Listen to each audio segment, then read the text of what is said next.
All right, welcome back live. We continue right here on Pittsburgh CW. It is the Ireland Contracting Nightly Sports Call. For those of you not familiar with the program, we do it 7 nights a week.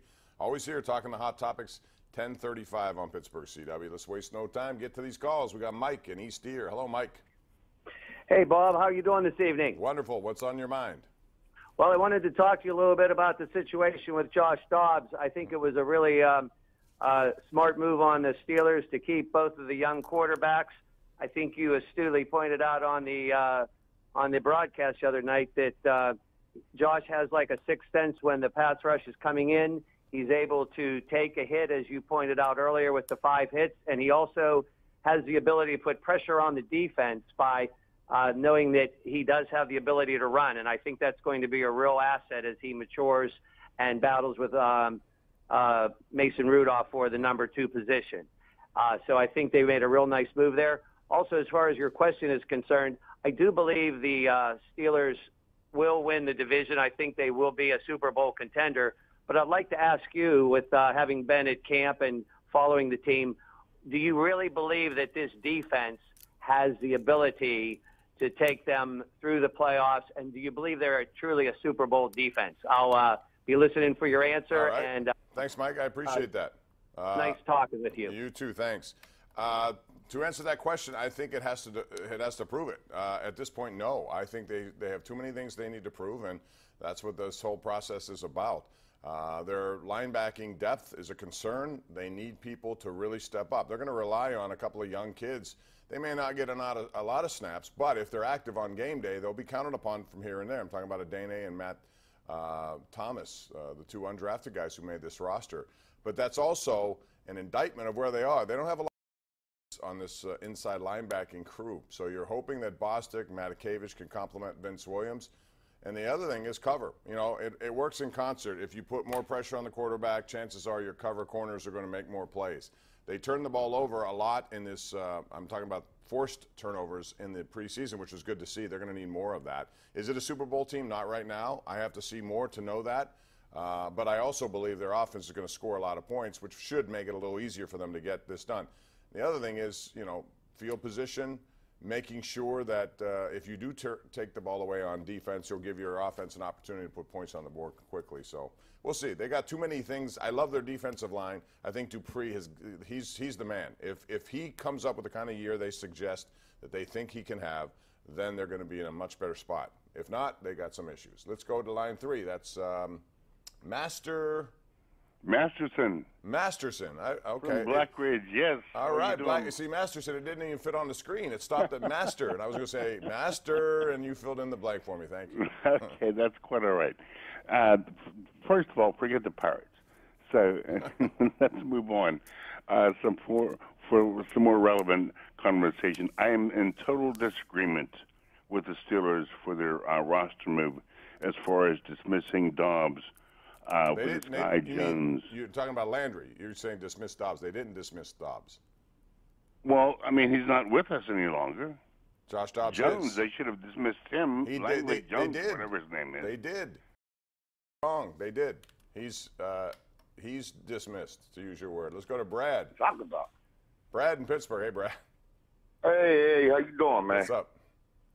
Hey, I want to talk about the Bell situation and how the word greed can destroy his career if he ain't thinking right.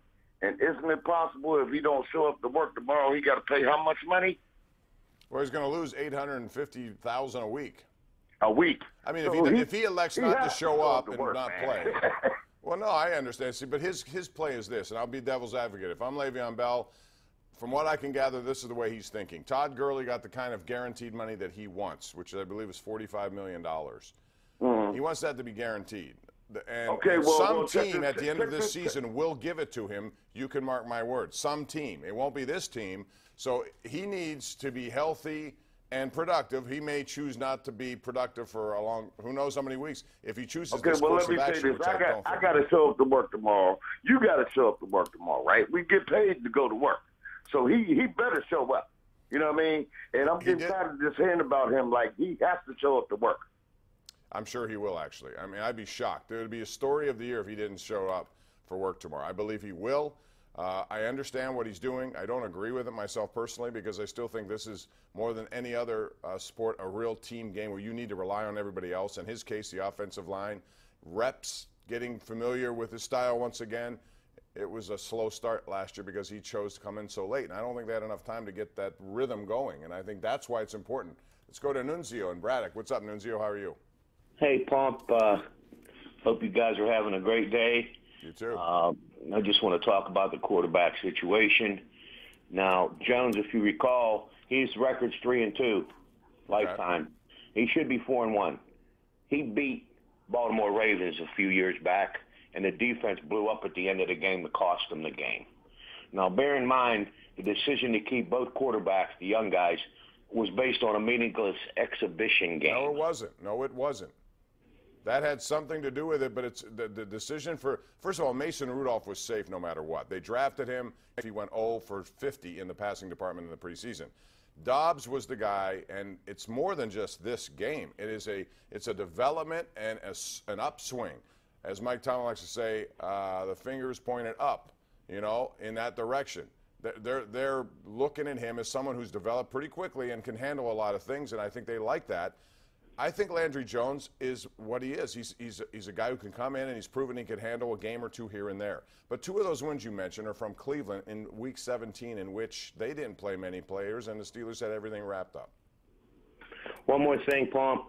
2 trades yesterday by the Pirates. I know who we traded, but I didn't see anywhere who we got back.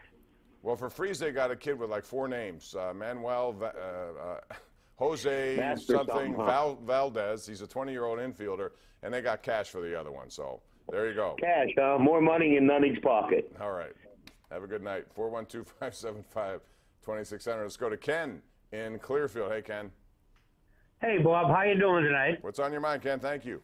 I'm just talking about the Pitt football team. I think they played a real good game the other night. I know it was against really nobody, but Penn State also played at Appalachian State. And if Appalachian State, if the running back falls down on the 10-yard line, they win that game. Penn State had 1 timeout left, and they would have kicked the field goal with like 3 seconds left to win the game. I know it's a spur of the moment, but he scored and left Penn State too much time on the clock. I think Pitt will beat Penn State. What do you think? And then I heard Matt Millen say that Penn State left too much time on the clock. You know, I think you score when you can score. You know, that was one of those games App State has had a history of doing that. 11 years ago, it was the Big House against Michigan, and they've had their share of success over there. So they played well. Penn State, not so well, although I thought Trace McSorley did what he had to do in the biggest of moments. He drove that team down when they needed to get a touchdown to tie the game. They won it then in overtime. But, you know, hey, they won. The bottom line is in those games you want to survive. They did. Pitt looked good. I thought Pickett 13 for 13 to start, and then, you know, a couple of things in the second half of that game, not so good. But Pitt is a 10.5-point underdog to Penn State. That's a lot of points. I am inclined to take those points, and I'm leaning to thinking that Pitt could win that game again. I got to look more into some certain things that, you know, you go through on the roster and depth chart and trying to match things up. But I think it's going to be a good game. I don't think 10.5 points, but I think, as I said the other day, with regard to this rivalry ending, and it will after next year, you're not going to see it back probably ever, at least who knows how long after that. You know, I like geographical rivalries. I want them. I think they should be played, but I understand why they're not headed in that direction. Penn State has a reason. It's a legit reason if you're them. Pitt should just move on. Forget about Penn State. Take care of your own business. Maybe you'll meet them one day in a bowl game and you can go there and beat them head-to-head. We'll take a break and come back with more calls on the way. Mike, Rick, and Harry right here on the Nightly Sports Call, Pittsburgh CW.